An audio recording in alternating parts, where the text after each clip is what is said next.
Hello everybody, Mr. Moki Moki back again for another episode of Yu-Gi-Oh! Vrains Review, Episode 4.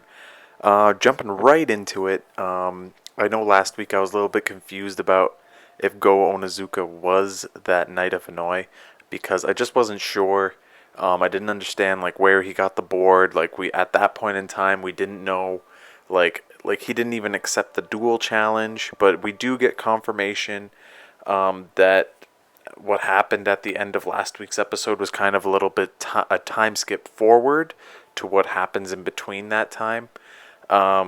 He What we learn is that Go is from an orphanage that he supports, and I guess what his turning point is that when the children learn that they support Playmaker now as their hero instead of him.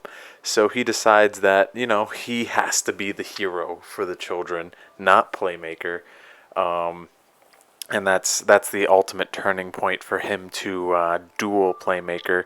And it makes sense because he goes to Soul Technologies, and I guess that's how he gets his dueling board and how he gets the AI to be a Knight of Hanoi and stuff like that.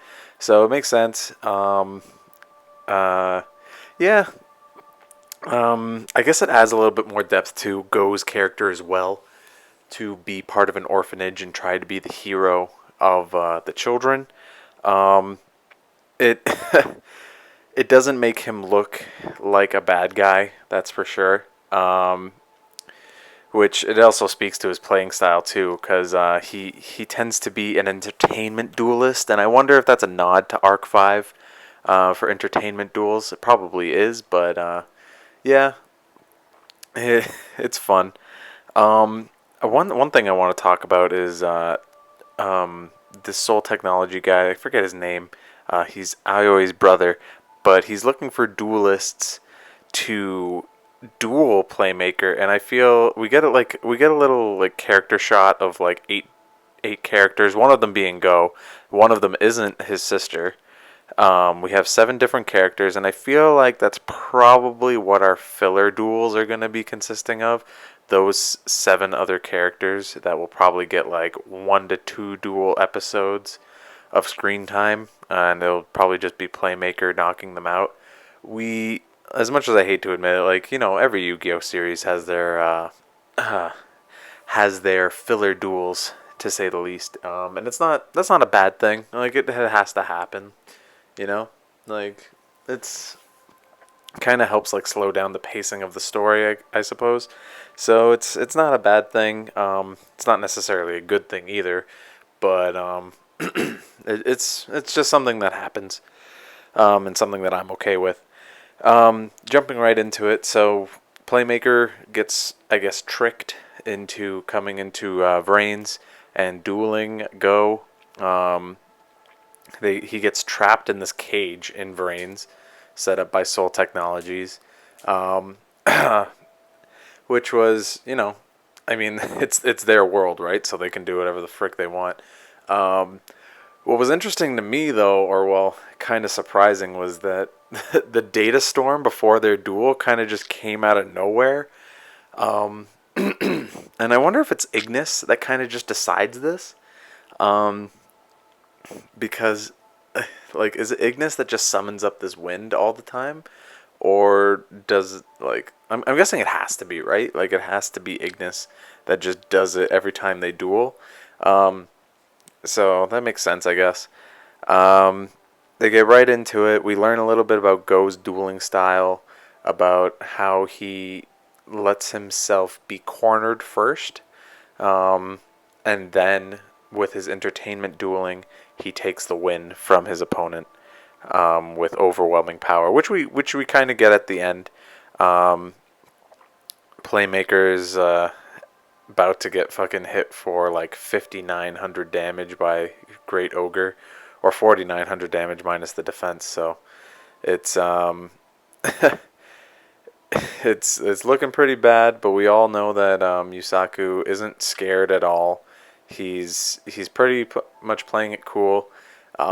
He has his face down, which is probably going to end up saving his ass. He's not scared whatsoever.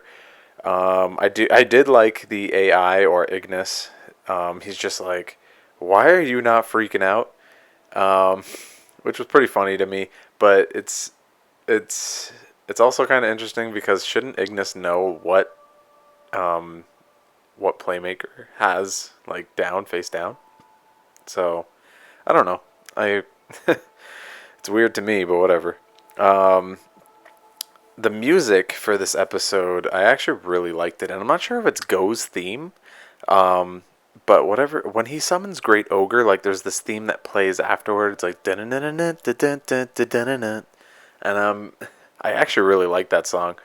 I'm not sure if that's Go's theme or it's just a theme for dueling because I can't remember if we heard it during episode 2 for that duel. But yeah, I can't remember, but I guess we'll find out sooner or later. One thing I want to talk about is that we get a good look at Yusaku's home. Um, it looks like a friggin' dump until he opens up a mysterious like back door that leads off into this mystical, well, cybernetic world that goes into the Vrains, which is really weird. So we have like this dump of a home, and it just gets like this futuristic room, which was pretty funny to me. Um, yeah, I get like honestly, it just like caught me off guard. We don't know what Ignis was doing with that little bot at the beginning. I'm sure we'll find out next week in the episode continuing the duel.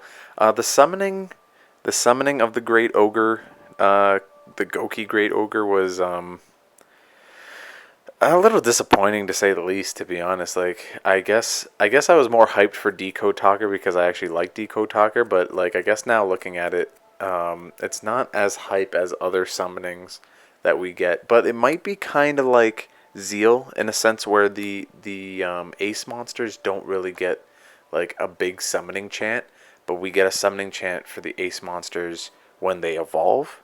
So I'll be more interested in seeing that. So hopefully it's hype like Zeal. Um, but yeah, other than that, I don't really have any negatives for the episode. I'm pretty excited. We got a good foundation. We got a good backstory for Go as well. So he's not exactly a bad guy. He's just trying to do the right thing, but he's kind of being twisted by Soul Technologies. I mean, he doesn't know. He just thinks that like Playmaker's just some guy who stole some technology. He doesn't know. He's being used. So it'll be interesting to see.